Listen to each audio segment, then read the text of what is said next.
do Senhor da glória, estamos em Tua presença, Te louvamos, Pai, agradecemos, meu Senhor, pelas nossas vidas, por mais um dia que Tu nos concede, suplicamos pela Tua igreja. Abençoa, meu Senhor, os nossos irmãos, nossos alunos, nossos professores, professores auxiliares, a superintendência da Escola Bíblica Dominical e todos os Teus servos, Pai, envolvidos no ensino da Tua palavra. Querido Senhor, ajuda e guarda cada servo Teu. Ajuda-nos, ó Senhor, nesta hora, que nós possamos, ó Senhor, compreender a Tua palavra e expor para a compreensão dos nossos irmãos. Em nome de Jesus Cristo, nós Te pedimos e Te agradecemos. Amém.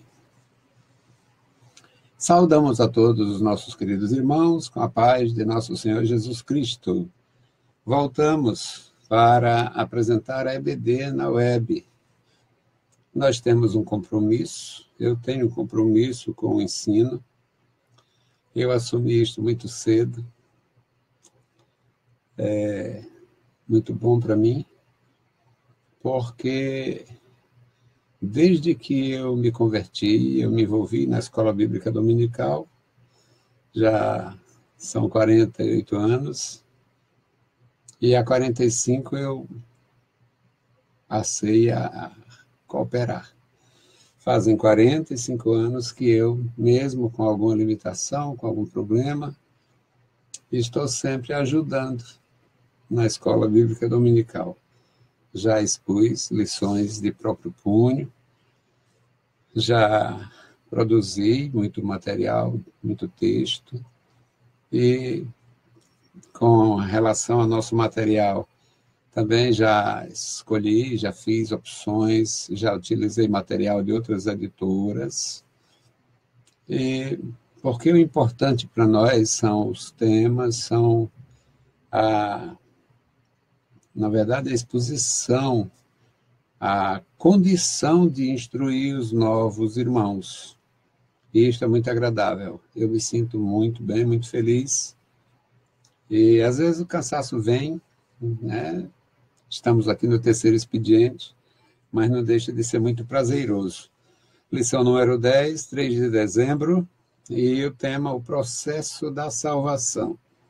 A salvação é uma necessidade de cada humano, a salvação é individual, a salvação é unicamente em Jesus Cristo, e nós temos apenas que receber. O mérito do homem é dizer sim para Deus. É muito bom falar deste prêmio glorioso que é a salvação.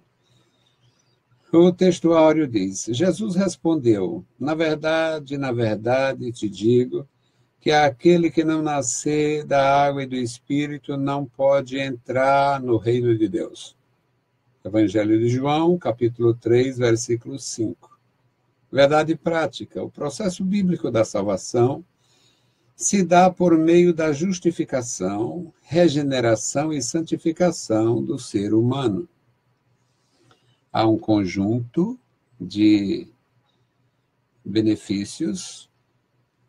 O princípio é a justificação, que vem pelo ouvir. Quando nós ouvimos a palavra de Deus, quando nós nos colocamos como ouvintes passivos diante de Deus, ou seja, eu vou ouvir a voz de Deus, eu vou ouvir desarmado, eu vou sem religião, eu vou sem razão, eu vou sem conhecimento prévio, eu vou sem armas, eu vou sem reservas, eu vou ouvir para ver se confere com o que eu entendo ou se Deus tem algo novo a me falar.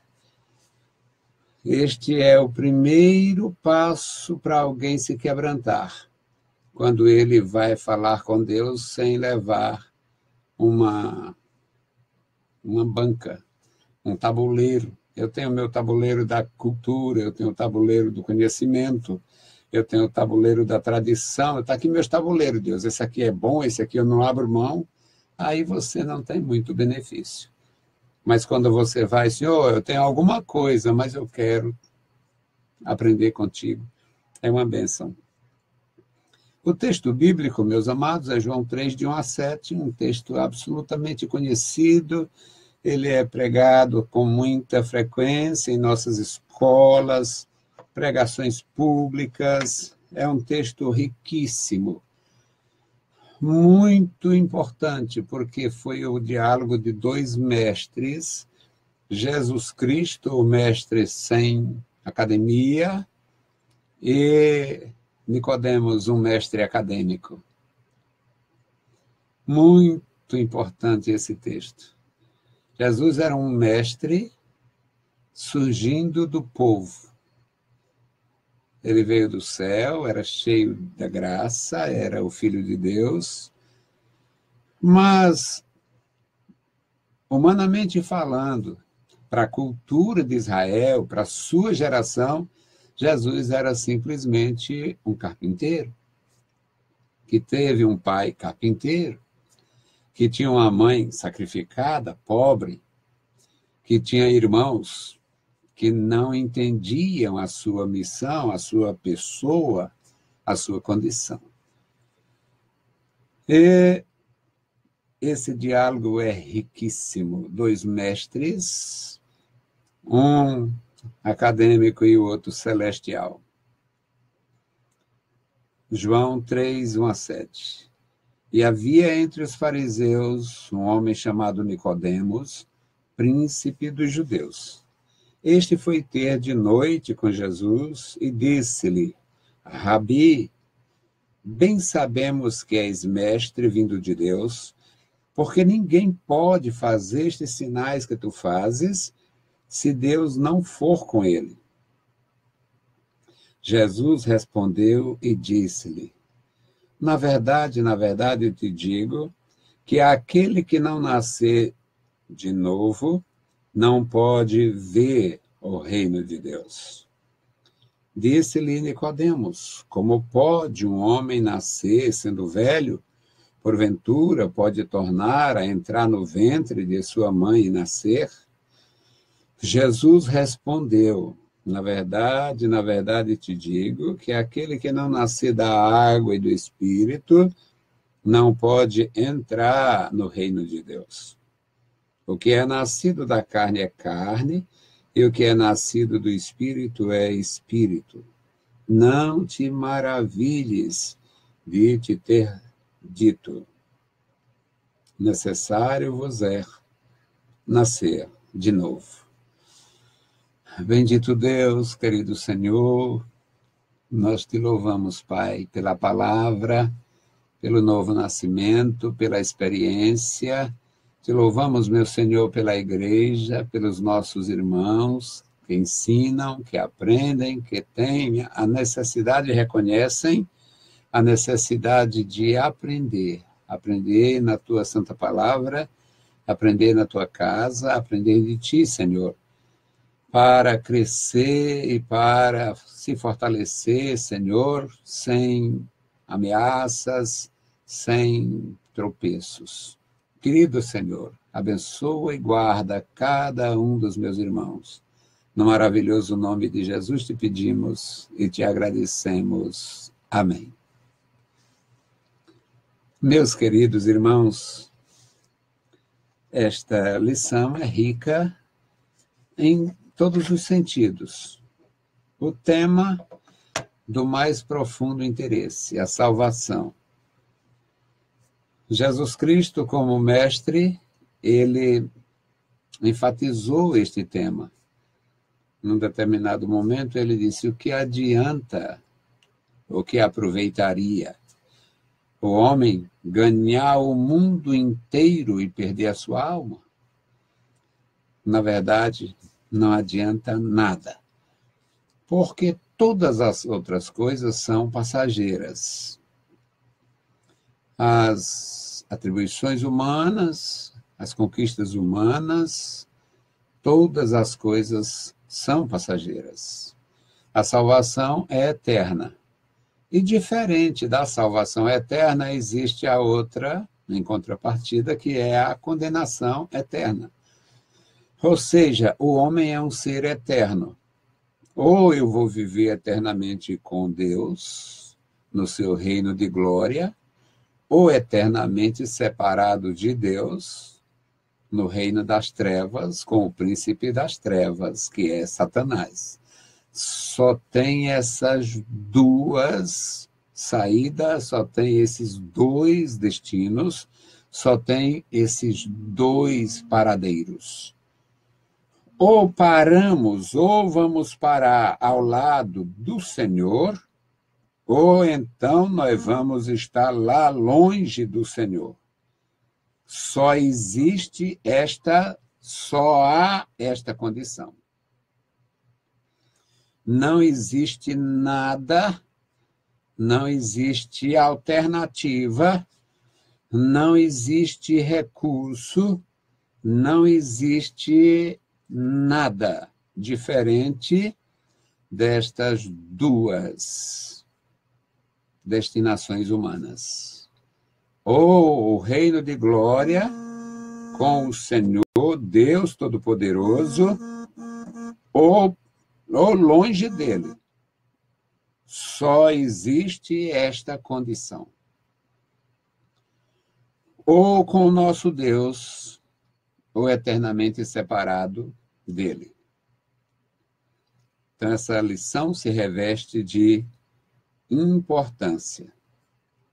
A introdução nos diz: o processo de salvação na vida do crente se dá em três aspectos: na justificação, otorgada por Deus, na regeneração, operada pelo Espírito Santo, na santificação, como consequência de uma vida com Cristo. Todo esse processo é alcançado pela fé na crucificação, morte e ressurreição de Jesus Cristo, nosso Senhor. O primeiro tópico é justificados por Deus. A justificação não teria outra forma de acontecer a não ser por um ato gracioso de Deus, por um tratar gracioso de Deus. Então, vamos aprender juntos. A natureza da justificação. A justificação evoca a ideia de um tribunal jurídico em que pesam terríveis e verdadeiras acusações contra nós, mas que, por meio do sacrifício expiatório e substitutivo de Cristo, se tornaram nulas. Romanos 4, 25 e 24, ou 24 e 25. Assim, somos declarados inocentes, pois nossa condenação foi substituída pela pena paga por Cristo na cruz. Segundo aos Coríntios 5 e 21. É um ato gracioso e amoroso de Deus para nós, sem interferência dos méritos humanos, cabendo ao homem somente crer, mediante a fé na obra que Jesus operou. Romanos, capítulo 5, versículo 1. Entretanto, cabe ressaltar que a fé é o meio instrumental para nos unir a Cristo, nosso justificador, e não a causa da justificação. Logo, a justificação tem como consequência direta o perdão dos pecados, a reconciliação do pecador com Deus, a segurança da salvação e a santificação da vida. É um processo que se inicia quando nós recebemos o benefício oferecido por Deus através de seu Filho Jesus Cristo, o Cordeiro de Deus que tira o pecado do mundo. Não existe saída, não existe outra forma.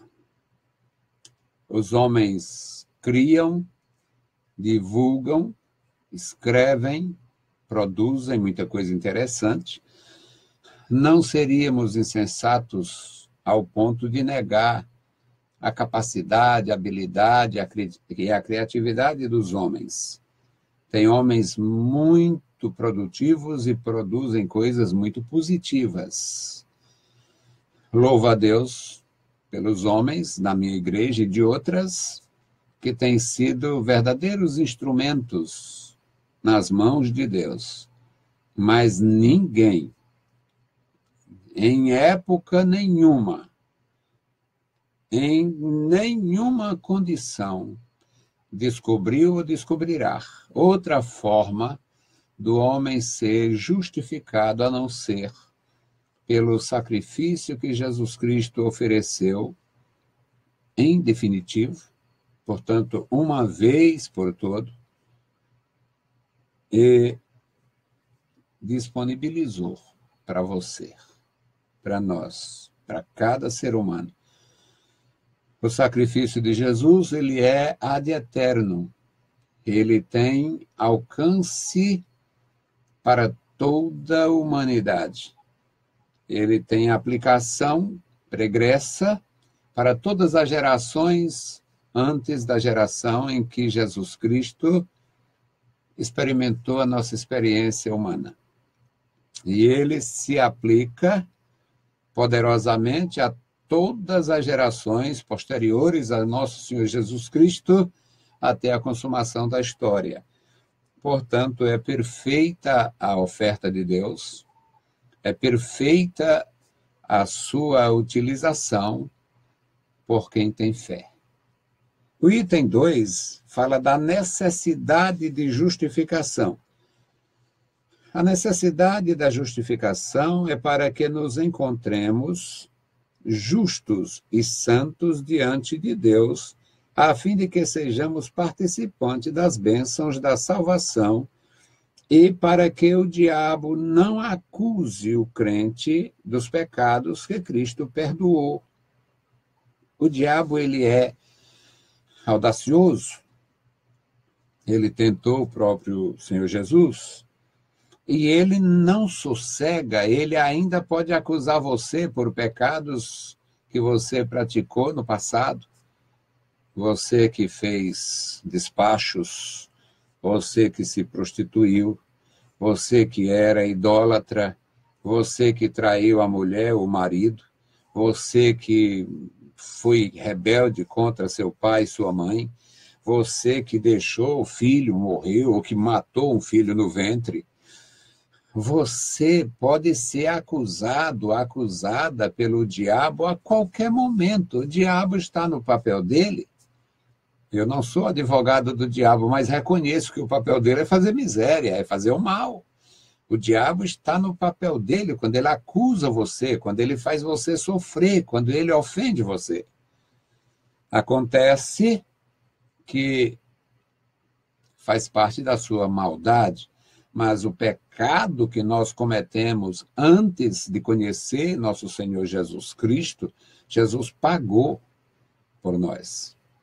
Este pecado foi pago. Então, Jesus já pagou, ele perdoou. Romanos 8, 33, 34. Nesse sentido, a pessoa justificada está livre de condenação e é herdeira da vida eterna, tendo como resultado prático a paz com Deus. Mais uma vez, a citação de Romanos capítulo 5, quando ele diz que, sendo justificados pela fé, temos paz com Deus por nosso Senhor Jesus Cristo. Não é pela nossa bondade, não é pela nossa coerência, não. Não é pela nossa rigidez. Eu aceitei a fé, agora eu rompi as amizades, agora eu fiz. Não é isto. É pela fé. Sendo, pois, justificados pela fé, temos paz com Deus. O item número 3 fala da impossibilidade de autojustificação. Nunca fiz mal a ninguém. Está fazendo a si mesmo em ser arrogante, em ser pedante. Eu nunca errei, eu nunca tive um pecado grosseiro. Está tendo pecado grosseiro de se achar bom diante de Deus. Um homem procurou Jesus certa vez, e procurou Jesus, a introdução foi: bom mestre, o que devo fazer para me salvar? Aí Jesus disse: por que você me chama bom? Não tem ninguém bom, senão um que é Deus. Jesus eliminou aquele pedantismo daquele homem. Então, o bom mestre, Jesus, que era bom filho, que era bom cidadão, que era... Jesus era perfeito. Mas Jesus sabia, Jesus conhecia a intenção daquele homem em tratá-lo assim, bom mestre. E Jesus diz: não tem ninguém bom. E não tem mesmo, meus amados irmãos, não existe ninguém que seja tão decente, tão coerente, tão bom, que merecesse a salvação. A salvação nunca, jamais será por merecimento. Vai ser sempre por graça recebida, a graça de Deus sempre vai ser oferecida a quem se considerar, quem admitir que é um pecador e precisa de perdão. Então, aqui é a impossibilidade. Os que reconhecem a necessidade de justificação são alcançados por ela. Para ilustrar essa realidade espiritual, o Senhor Jesus ensinou sobre a justificação, apresentando a história de um fariseu que se justificava orgulhosamente por evitar certos pecados, mas não alcançou justificação, enquanto o publicano, que reconhecia a sua miséria diante de Deus, teve seus pecados perdoados e sua vida justificada. Lucas capítulo 18, versículos 9 a 14. Neste episódio, o Senhor Jesus, como sempre, ele feria o orgulho dos religiosos. Ele golpeou aqui o orgulho dos religiosos.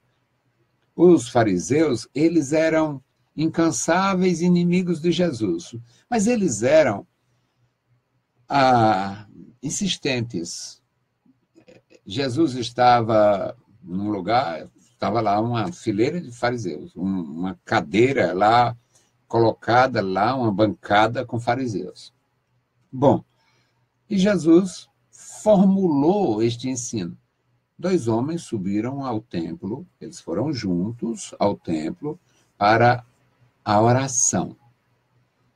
E um era fariseu e o outro era publicano. O fariseu orava consigo mesmo, expressão de Jesus. O fariseu orava consigo mesmo dizendo: graças te dou, ó Pai, ó Senhor, porque não sou como os demais homens, injustos, pecadores, roubadores, e nem como este publicano. O publicano, ele era meio, acho que raciado com brasileiro, porque ele tirava proveito daquilo que ele fazia. Ele se aproveitava da ignorância de alguns, se aproveitava da força da sua função, se aproveitavam da credibilidade forçosa que eles tinham. Muitas pessoas nem avaliavam. Foi um publicano, foi um publicano que falou, ele tem a autoridade de Roma. E, devido a isto, a gente tem que fazer. Não vou questionar com Roma, não vou questionar o império, ele é um legatus. Todo publicano, ele era um legatus augustus. Ele era uma pessoa com a autoridade do imperador, ele defendia interesses do império. Então, eles se aproveitavam de muitas pessoas e praticavam muitas injustiças. E o fariseu sabia. Então, o fariseu disse: eu agradeço a Deus porque não sou como os demais homens, ladrões, aproveitadores e tal, e nem tão pouco como esse aí. O publicano, conhecendo o processo, conhecendo a sua condição, sabendo que, na verdade, fazia, usando a linguagem da ex-presidente do Brasil, o publicano tinha os seus maus feitos, né? Então, o publicano, segundo o ensinamento de Jesus, ele simplesmente pediu misericórdia. Tem misericórdia de mim, pecador. E Jesus conclui dizendo, o publicano desceu para sua casa justificado. Ele não tinha ficado bonzinho, ele só tinha reconhecido o seu erro e pedido perdão. O fariseu não tinha ficado mal, não, só continuou orgulhoso, porque a religiosidade, muitas vezes, ela desenvolve este senso de que eu mereço. Eu sou pastor, eu faço muito bem, então eu mereço. Eu sou uma ovelha, mas eu sou uma ovelha muito, muito prestativa, muito presente, muito dedicada, muito devotada à obra de Deus. E eu só não ajudo se eu não puder, só não estou presente se eu não puder. Eu faço tudo para estar presente, para ser parte. Eu mereço. Então, não, nem uma coisa nem outra. O publicano não ficou bonzinho na sua oração. Ele só reconheceu diante de Deus que precisava de perdão. E o fariseu não ficou melhor ou não ficou pior. O fariseu continuou com o seu peso de religiosidade. Mas, meus queridos, o que nós aprendemos é que o publicano desceu para sua casa justificado, porque a questão da necessidade da justificação, ela aponta para quem reconhece, eu preciso de ajuda, sim, eu preciso de ajuda. Então, era isso que o Senhor Jesus estava ensinando. É o ensinamento perfeito do Senhor Jesus. Aqui, a justificativa não se refere ao esforço humano por natureza, por pureza ou santidade, mas ao estado de retidão diante de Deus por meio de Jesus, o justo. Ou seja, Deus olha para você e vê em você aspectos da justiça de seu Filho Jesus Cristo. Ele vê na sua vida a aplicação do benefício do que Jesus fez, do sacrifício de Jesus. Então, é aí que nós recebemos o benefício. Jesus morreu, tomando sobre si todas as nossas acusações, todos os nossos pecados, tudo que era contra nós, e por isso, quando Deus nos olha, após nos tornarmos uma nova criatura, mesmo com os nossos defeitos e falhas, em Cristo, ele enxerga a gente sem pecado. Ele vê a nossa vida regulada, conformada ao sacrifício de nosso Senhor Jesus Cristo. Assim, o pecador é justificado pela graça de Deus somente, jamais por méritos pessoais. Os méritos pessoais são contáveis para outras atividades e funções. É muito bom você ser tratável, você ser amável, você ter a mão aberta, você ajudar os necessitados, fazer justiça aos órfãos, aos oprimidos. É bíblico. Mas essas coisas, elas têm valor humanitários, essas coisas valem, você pode ajudar quem está com fome, serve. É muito bom para quem está com fome receber ajuda. Mas para Deus, isto é mais para Deus não vale nada. E por que entrou na sociedade com tanta força? Por causa da fraude religiosa. Aí foi criada as instituições de caridade, as filhas da caridade, as irmãs da caridade, a caridade passou a ser uma divindade. Na verdade, no paganismo, essas coisas tudo tinha muito sentido. No paganismo, até o silêncio era uma divindade. Aquele símbolo que você encontra lá no hospital representa uma divindade do paganismo. E quando nós somos confrontados com a palavra de Deus, nós vamos aprender que é muito bom fazer benefícios. É bom para quem faz, porque já está fazendo porque está bem. Eu gostaria, eu sempre dizia, eu nunca tive muita coisa, e eu dizia, eu gostaria, eu ouvia pessoas reclamando, fraudando, pedindo nota falsa para fazer imposto de renda, e eu dizia, às vezes eu comentava com algumas pessoas, eu gostaria de pagar muito imposto de renda. Porque quem paga imposto de renda é porque tem renda. Claro que no Brasil é meio injusto. Existe uma injustiça, o processo, o sistema tributário no Brasil é muito injusto. Existe muito sonegador, é como a coisa de galego. O governo brasileiro é como quem vende a prestação de porta em porta. O galego, ele vende, esses caras que vendem de porta em porta, chamam de galegos, vende a prestação, ele pega digamos, um lençol de cama, que seria R$18 lá na loja, aí ele compra lá, ele compra em quantidade, digamos que compre a 12, a 13. Na loja eu posso comprar a 18, eu vou comprar uma unidade. Ele compra 100, ele compra a 10, a 12, não sei quanto. Vai vender para a pessoa de baixa renda, nas favelas. Ui, que pecado, favela não pode, a comunidade, que é a hipocrisia desta nação hipócrita. Mas ele vai vender lá para a senhorazinha, a senhorinha que mora lá na comunidade, aí ele empurra a faca e vende aquilo que custou R$12, que eu compraria uma unidade por 18, e ele comprou a 12 porque comprou uma centena, ele vai vender para uma pobrezinha que ganha um dinheiro sacrificadíssimo, ele vai vender por 70. Ela vai pagar 5 por semana, ou não sei como é, mas ele vai vender por 70, porque ela vai pagar por quem não paga. O governo brasileiro também faz assim.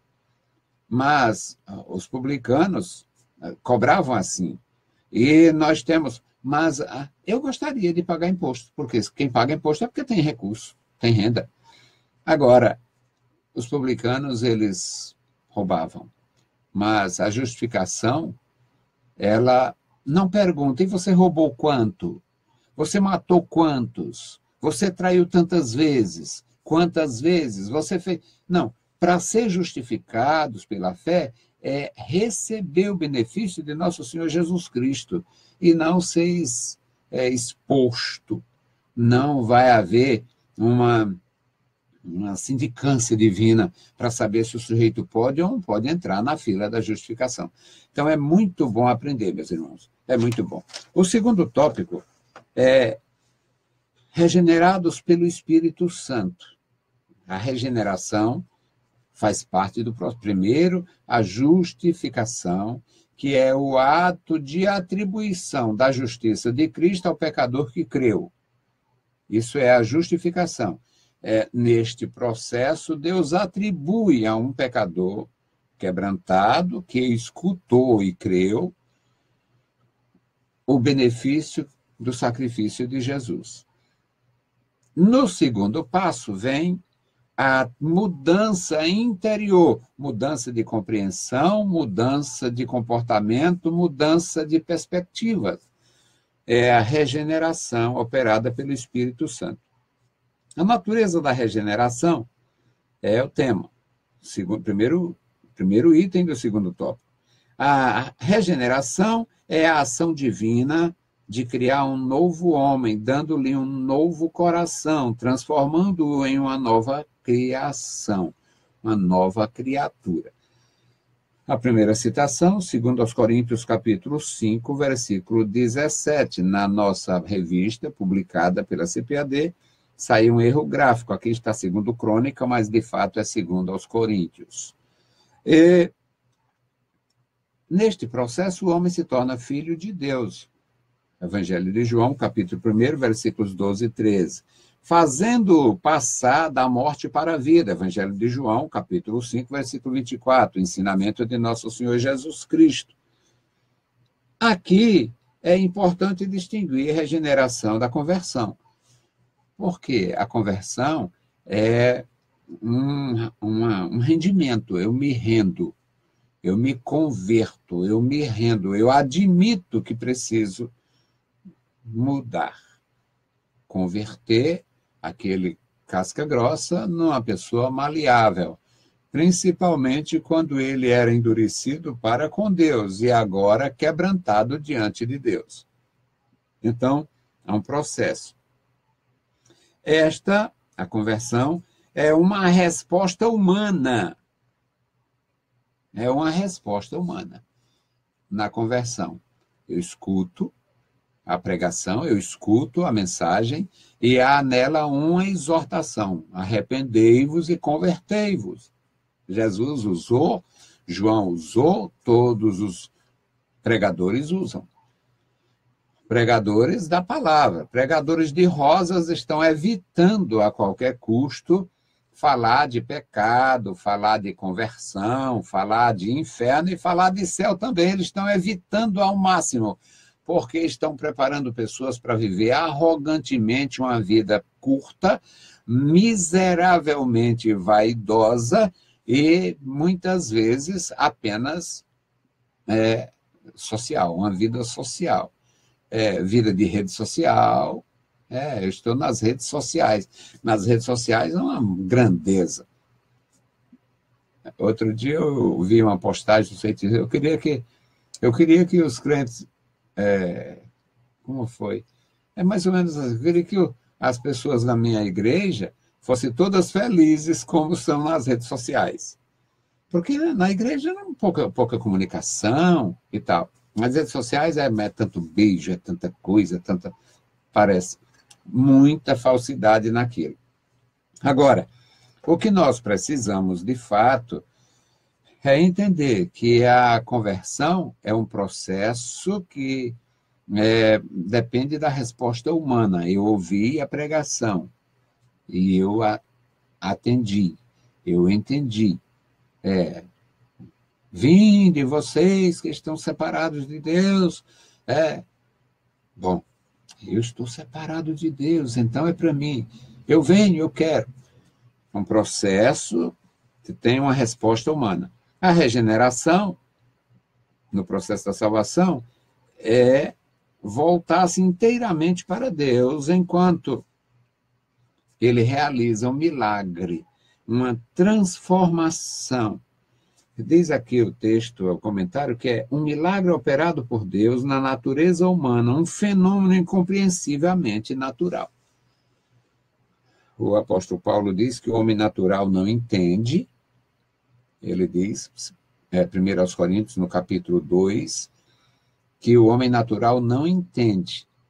Ele não entende, parece até loucura. E aqui nesse nosso texto, em apreço, no encontro, no diálogo de Jesus com Nicodemos, Nicodemos não entende. Ele diz, olha, como é que pode? Como é possível isso? Voltar ao ventre materno, nascer? Como é que pode? Aí Jesus diz, eu só falei de coisas terrenas. Eu falei só linguagem humana, você não entende? Você é mestre em Israel e não sabe? Não sabe. Mestres não sabem. Mestres, humanamente falando, não sabem. Por isso é bom você louvar a Deus. É bom exaltar a Deus. Se já recebeu, se já tem este processo, se já tem clareza na compreensão desta grandeza que é a salvação em Cristo Jesus e o seu processo, como se processa. Eu escuto, eu me rendo, eu creio, Aí o Senhor começa, ele vai me justifica, aplica na minha vida o valor do sacrifício de Cristo, o sacrifício salvífico. Então, agora eu estou seguro, eu estou ligado a Cristo, como ele disse, ligado na videira. Ele diz, eu sou a videira, vós os ramos ou varas. Então, eu estou ligado na videira.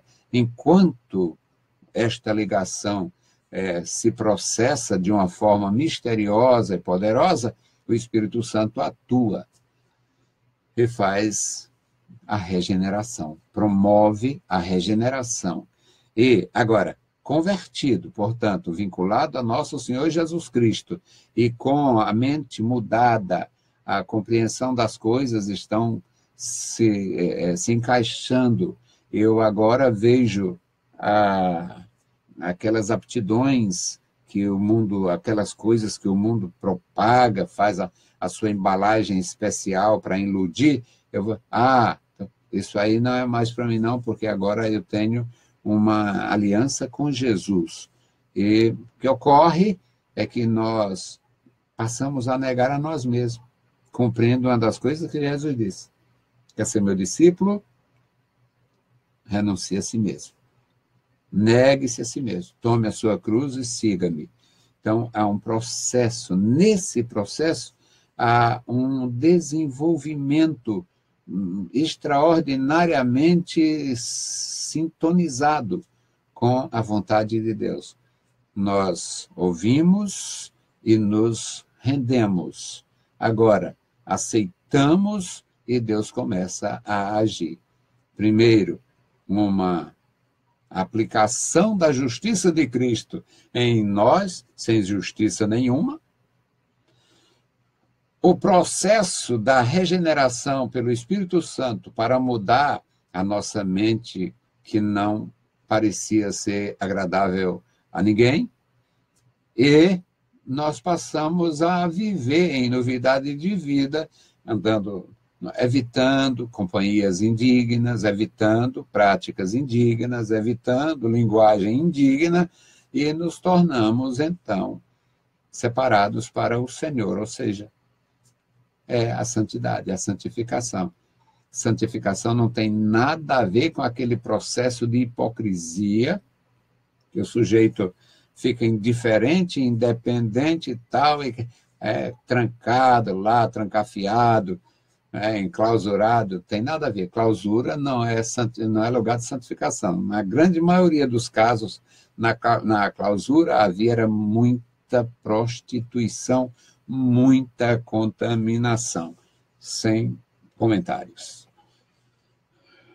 Concluindo esse primeiro item, meus amados, aqui do segundo tópico, ele nos diz que Deus, logo Deus é operador dessa transformação, fazendo com que a pessoa, outrora apática para as coisas divinas, agora se encontre em plena vitalidade para com as coisas espirituais. Romanos 8, 28 a 30 e Tito 3 e 5.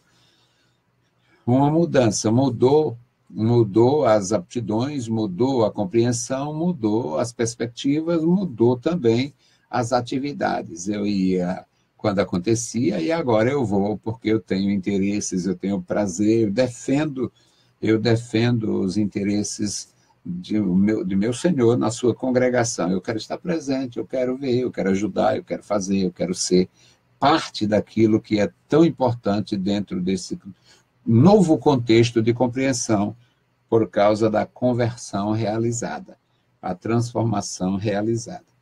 O segundo item fala da necessidade de regeneração. É possível um cristão que ouviu, aceitou, e não foi regenerado? Claro, existem muitos. Muitos cristãos ficam só no primeiro passo. E, na grande maioria, eles têm uma semelhança com os fariseus. Me orgulho de ser pentecostal. Me orgulho de ser da Assembleia de Deus. Me orgulho de ser professor. Me orgulho de ser isto. Me orgulho de ajudar. Me orgulho da minha igreja. Tem gente que se orgulha com a igreja grande que o sujeito construiu com dinheiro roubado. É o orgulho imbecil. Mas o mundo é cheio deles. Orgulho. Eu quase briguei um tempo deste, faz uns 3 anos, não sei quanto tempo.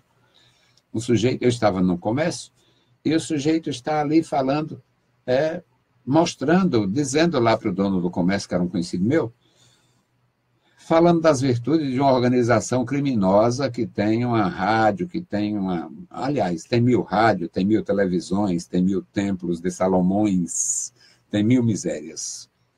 E aquele sujeito disse, ali sim, a Assembleia de Deus, uma coisinha aqui, uma coisinha acolá. Eu, arrogante, bom de briga, eu disse, olha, o cara que defende... eu não posso, já falei do templo dos Salomões, não posso negar.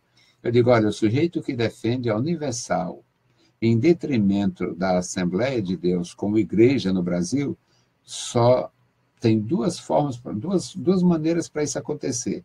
Ou ele é totalmente ignorante ou totalmente corrupto. Se ele for ignorante, ele ignora o trabalho da Assembleia de Deus em quase 100 anos. Se ele for ignorante. E se ele for ladrão, se ele for corrupto, então ele elogia uma organização criminosa que tem menos de 40 anos e já ultrapassou todo mundo em corrupção e em grandeza. O cara amarelou, tal, o dono do comércio pensava que ele ia me agredir, porque eu agredi. Mas não aconteceu, ficou só nisto.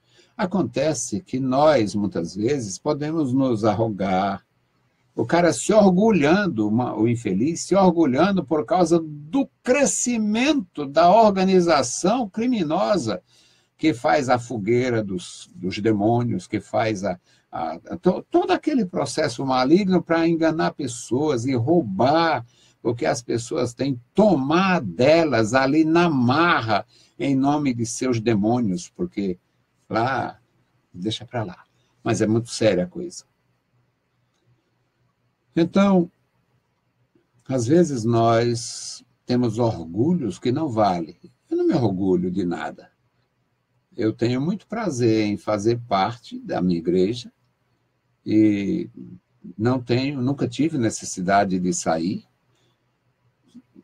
Se eu tivesse algum processo, algum problema ruim e fosse, digamos, cortado, eu ainda seria um assembleano cortado, mas eu seria assembleano, mesmo cortado. Mas eu não tenho orgulho. Eu tenho um grande benefício. A Assembleia de Deus é a minha alma mater. A Assembleia de Deus foi minha escola primária, foi minha escola secundária, foi minha escola universitária. A Assembleia de Deus é a minha alma mater.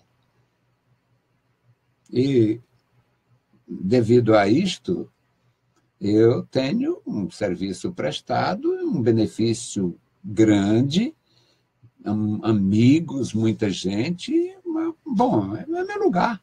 Louvo a Deus, é uma igreja simples como eu, e eu louvo a Deus. Mas orgulho não vale a pena em nada.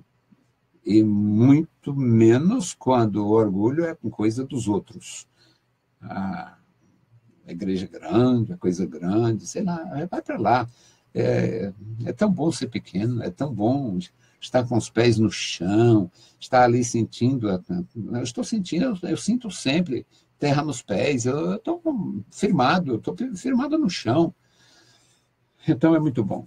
Esta necessidade, meus amados, de regeneração, para fazermos parte do reino de Deus, é preciso nos tornar nova criatura, nascermos do Espírito, João 3:5, do diálogo dos dois mestres, o mestre Nicodemos, um mestre acadêmico da academia dos fariseus, e o mestre Jesus, um mestre da academia da carpintaria de José. Mas é grandioso este tema. E opera a vivificação em nós, pois ele é o agente da regeneração. O Espírito Santo faz brotar entusiasmo espiritual, vida abundante, onde outrora havia morte, ofensa e pecado, agora vai prosperar, vai haver, é o agir do Espírito, pela palavra que faz germinar a vida no coração do salvo. Você recebe a salvação, recebe a graça, se torna um instrumento poderoso nas mãos do Senhor para defender os mais fracos, para instruir os que estão começando, para ser exemplo. Não é fácil ser exemplo, não é fácil. Às vezes eu questiono, ainda hoje eu estava ensinando para os colegas, para os irmãos, e dizendo, às vezes eu questiono com o Senhor Jesus, Jesus, eu não fui hipócrita não nisso, porque você quer ser exemplo, então como exemplo você se nega a si mesmo, você às vezes, você tem vontade de dizer e não diz, tem vontade de fazer e não faz, tem vontade de ir e não vai, você, para ser exemplo, você foge de muitas situações. Mas, eu digo a vocês, vale a pena. Vale a pena. O terceiro item aqui do segundo tópico é consequências da regeneração. É possível verificar se somos regenerados por meio de alguma mudança que possa fazer parte do nosso viver. E essas mudanças ele vai enumerar aqui. Primeiro, amor intenso a Deus. Eu amo a Deus ou eu sou religioso? Eu amo a Deus ou eu sou apenas um religioso? Mudei de religião. Eu saí da lei católica e entrei na lei dos crentes. Vai morrer na lei do cão. Se sai de uma lei e entra na outra, não está com nada. Agora, se saiu da idolatria porque foi convencido pelo poder da palavra e tornou-se um discípulo de nosso Senhor Jesus Cristo, então é crente. Então está certo. Agora tem vantagem. Mas eu saí de uma lei para entrar noutra, para ser escravo de lei, escravo de igreja, para ser... Não. Então, eu sou religioso, eu tenho amor ao Senhor. Ele diz intenso amor a Deus. 1 João 4,19, 1 João 5,1. O amor pelos irmãos, 1 João 3,14. Amor pelos irmãos, amor pelas pessoas, amor ao próximo. Eu tenho tanto amor ao meu irmão, ele comprou um apartamento na praia, ele também tem uma casa de praia, olha, eu tenho tanto amor. Sim, e você já foi num asilo de velhos, você já foi no orfanato, você já foi, ou já estendeu a mão para quem passava, sem você saber quem é. Bom, amor é outra coisa. Amor não é interesse de estar no lugar porque o cara oferece, olha, a chave, eu só vou lá de 15 em 15 dias. Na semana que eu não vou, você pode ir com a sua família, com a sua patota. Eu amo meu irmão. Isso não é amor. Aqui, isso é aproveitar-se.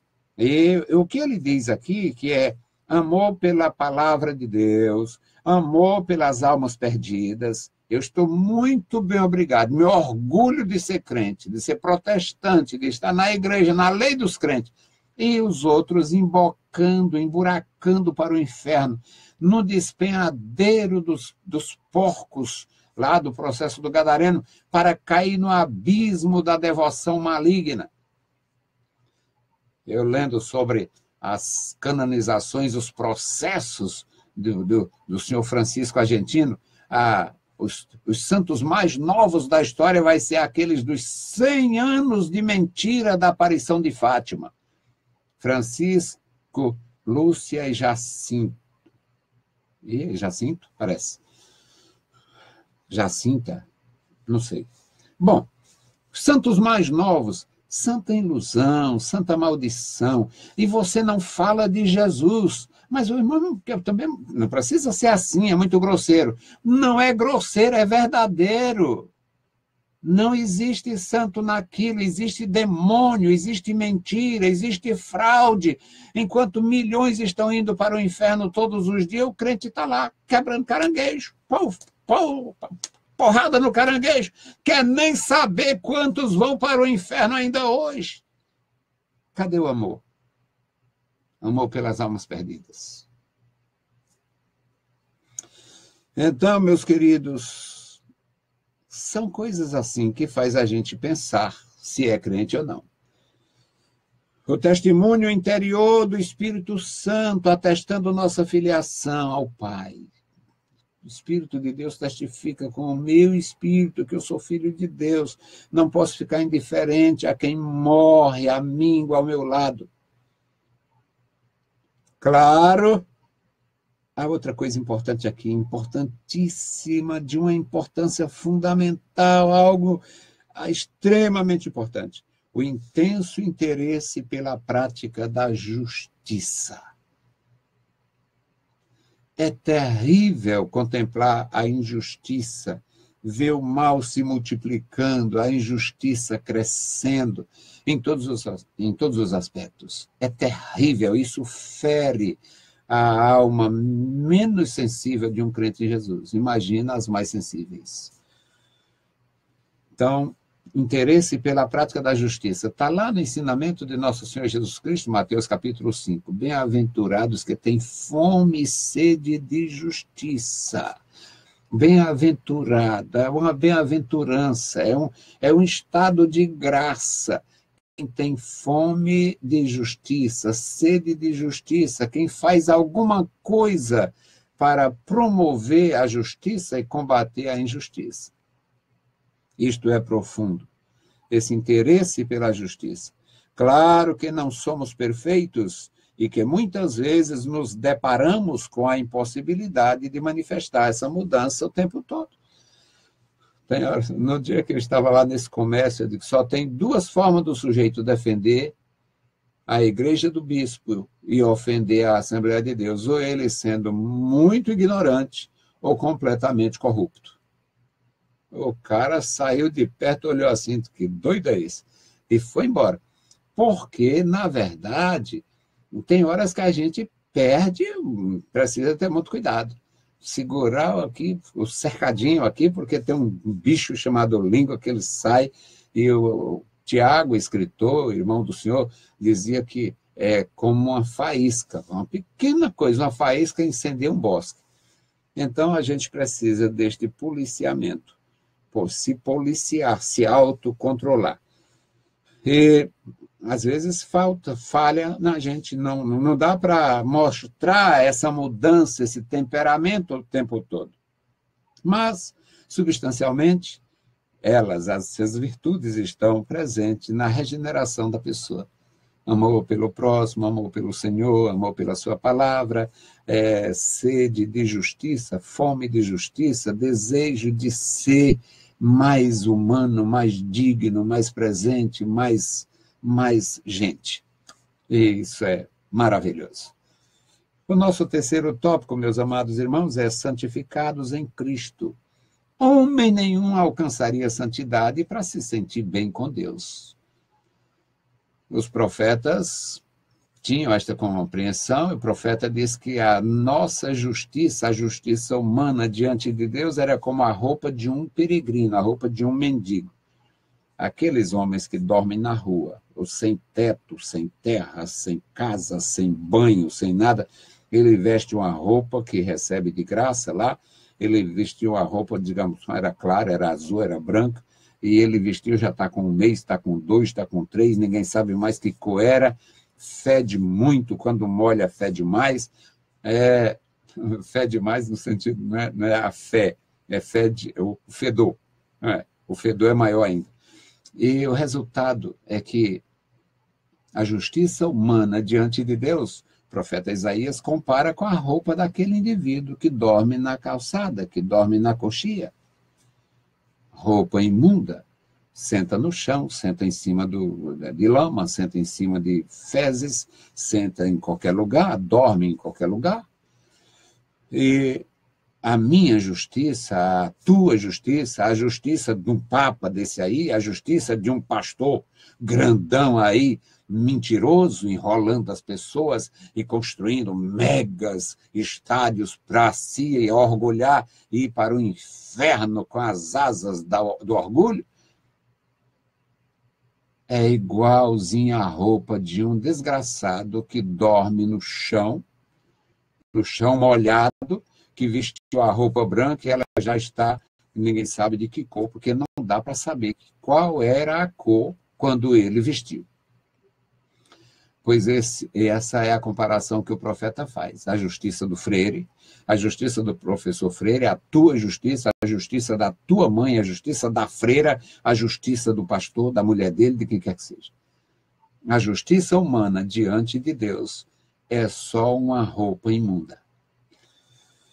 Então, precisamos da justificação em nosso Senhor Jesus Cristo, precisamos da santificação de Cristo, precisamos da graça de Cristo. Uma consequência da salvação, a santificação, é o processo pelo qual o crente se afasta do pecado para viver uma vida inteiramente consagrada a Deus, desenvolvendo nele a imagem de Cristo, Romanos 8:29. Isto é lindo, isso é maravilhoso e isso é possível. É um processo de cooperação entre o crente e o Espírito Santo. Por que é um processo de cooperação? Porque o Espírito Santo não força. O Espírito Santo não força. E o crente jamais receberia sem o Espírito Santo. Então, é um processo. O crente se nega a errar, a pecar, a se corromper, a se contaminar, e o Espírito Santo enche. O Espírito Santo unge, o Espírito Santo prepara. É um processo. E ele diz aqui, se inicia no momento da justificação do salvo, isto é, quando Deus vê o crente como santo, Deus vê o crente com a santidade de seu filho, ainda que a santidade dele precise ser aperfeiçoada. Efésios 4:12. No processo de conversão, a santificação é outorgada ao cristão, porque Deus o vê santo, separado e amado por ele, o nosso Pai. Colossenses 3:12. Nesse sentido, estamos firmados em Cristo e os pecados não têm mais lugar em nossas vidas. Ou seja, o pecado que era nossa grande atração, agora ele, na verdade, é uma perturbação quando acontece.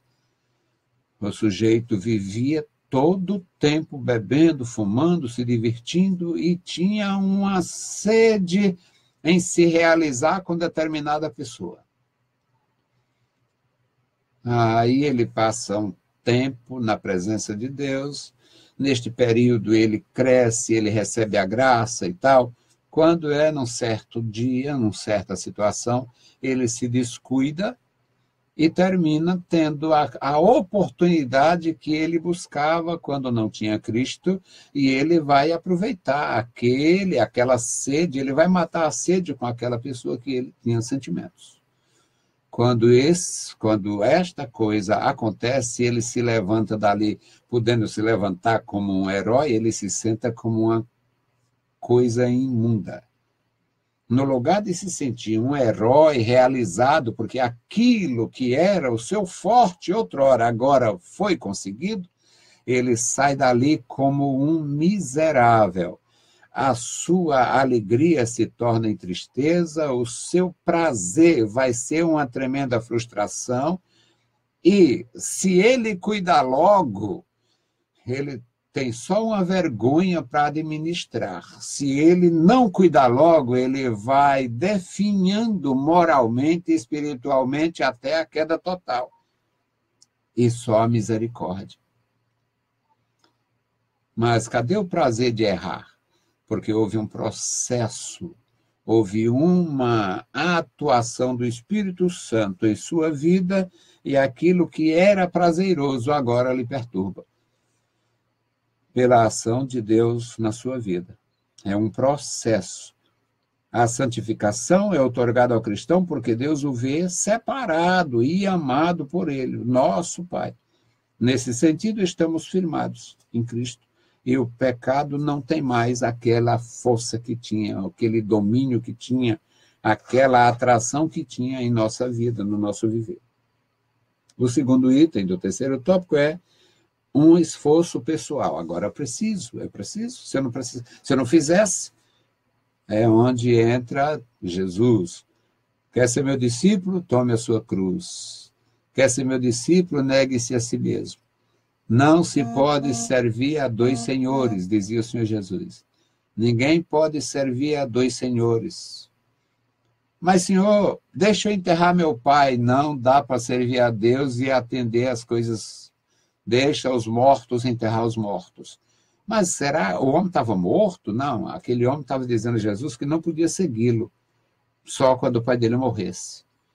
Hoje eu não posso seguir o Senhor, porque meu pai é digamos, é um fariseu, é um tradicional, não aceita. Eu conheço essas histórias da minha própria vida. Uma família idólatra, maldita, não aceita aqui, não, não, não e não. E eu tive a feliz decisão. Nunca disse isso. Agora a minha vida está devassada. A gente não pode... Depois que entra nessa questão, fica muito vulnerável também, porque tudo querem saber e a gente não pode ter segredos. Mas há 48 anos, eu peguei 3 roupas, coloquei num saco, eu não tinha uma mala, não tinha nada preparado para viajar, nunca pensei que aquilo chegasse a esse ponto. E eu peguei 3 roupas, coloquei dentro de um saco e fui embora da casa de meus pais. E eu sou muito feliz por essa decisão. Muito feliz. E eu faria isso da casa da minha mulher, se fosse o caso. Eu faria isso da casa dos meus filhos. Eu faria isso em qualquer convívio no mundo. Eu faria isso. Mesmo na altura de meus 65 anos. Eu faria, eu farei. Eu faria, eu farei. Nada, nada, nada valeu tanto quanto tomar a decisão de andar com Jesus. Essa foi a mais santa, a mais sensata, a mais corajosa, a mais proveitosa, a eterna decisão de andar com Jesus. Então, meus amados, mas há um esforço pessoal nisso, por isso que eu falei, que é o caso do tema, esforço pessoal. As Escrituras revelam que devemos almejar e priorizar a santidade, ou a santificação. Hebreus 12, 14 diz, seguir a paz e a santificação, sem a qual ninguém verá o Senhor. Aí, a nossa natureza pecaminosa insiste em resistir esse processo. Você gostava tanto, por que você não faz? Um esforço pessoal para não dar satisfação à carne. Quando a carne é bastante satisfeita, ela vira carniça.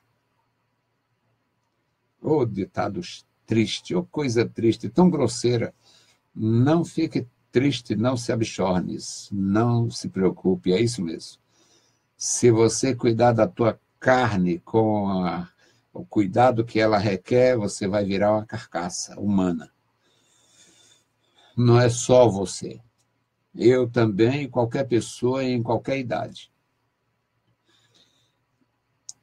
Deus anela pela santificação de seus filhos, não por capricho divino, mas porque o pecado nos fere de morte e o nosso Pai de amor não quer ver os seus filhos feridos, mortos no pecado, pois isso contraria a sua natureza amorosa.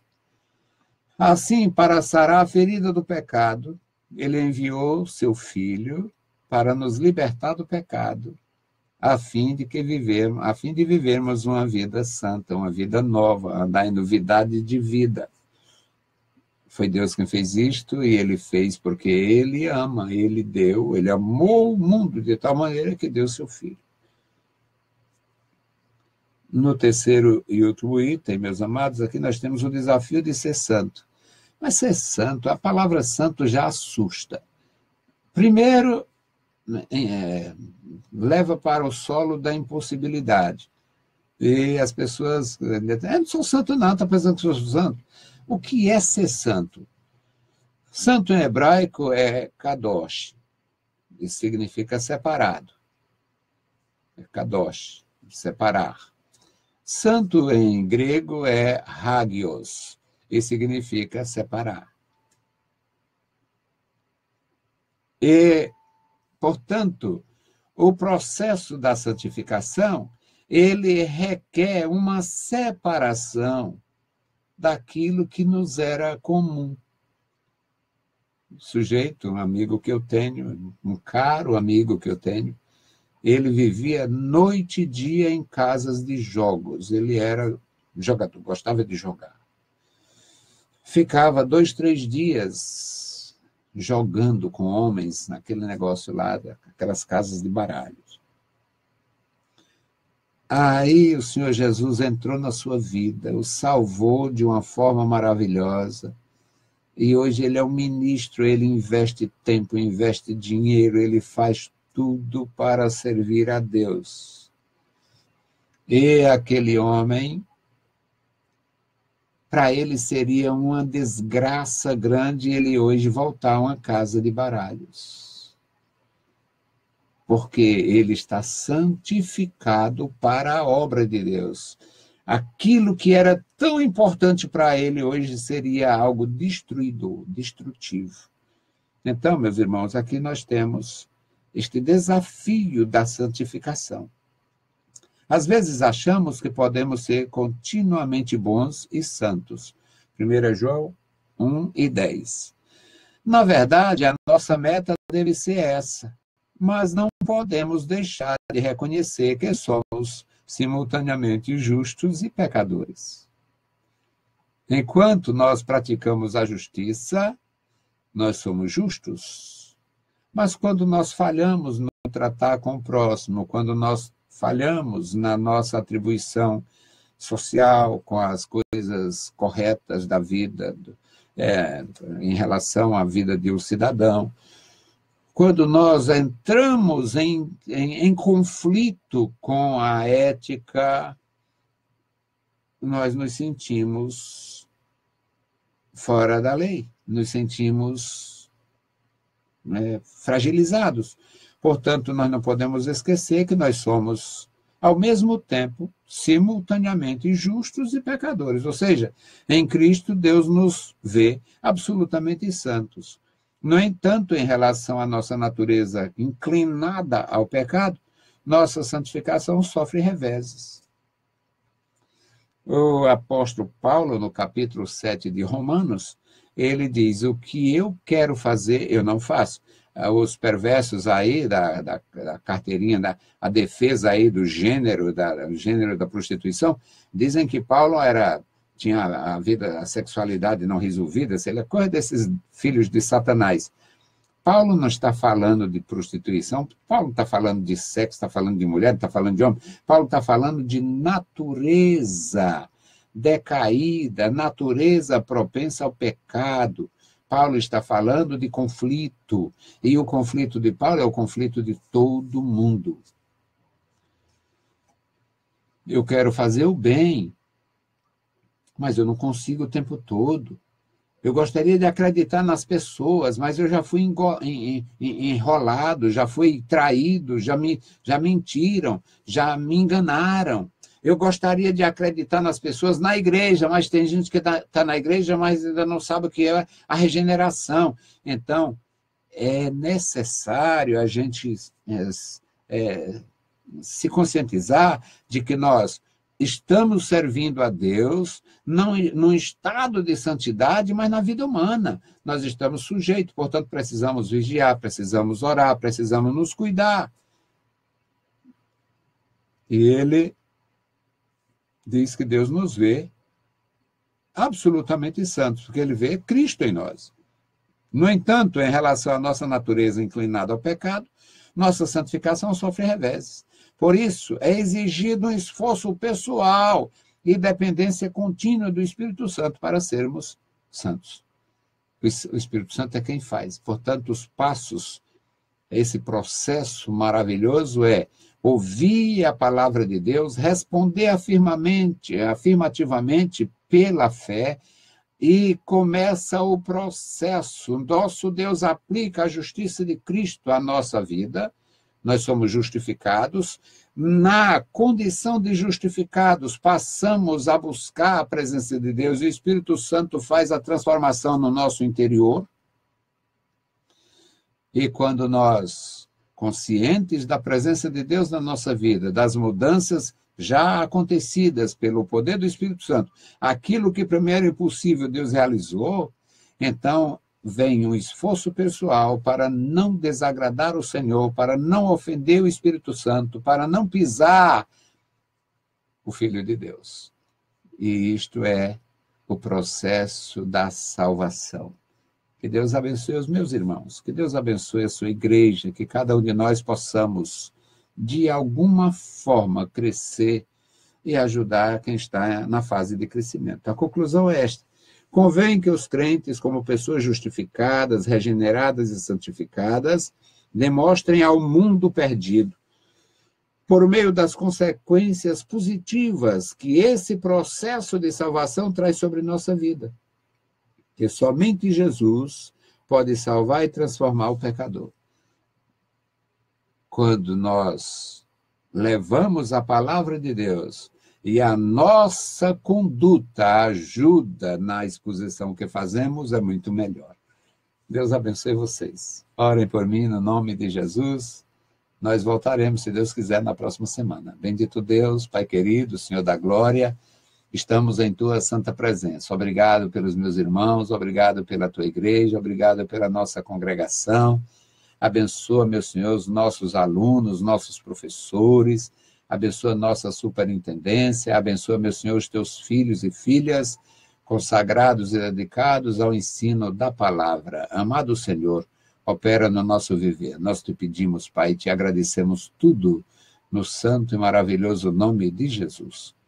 Saudamos a todos com a paz de nosso Senhor Jesus Cristo. Se o Senhor permitir, nós voltaremos na próxima sexta, contribuindo com a Escola Bíblica Dominical, com seus professores, seus superintendentes, seus alunos, porque é sempre bom aprender uns com os outros, aprender na presença de Deus. Deus abençoe, leiam a Bíblia Sagrada e a graça de nosso Salvador repouse sobre vós. Amém.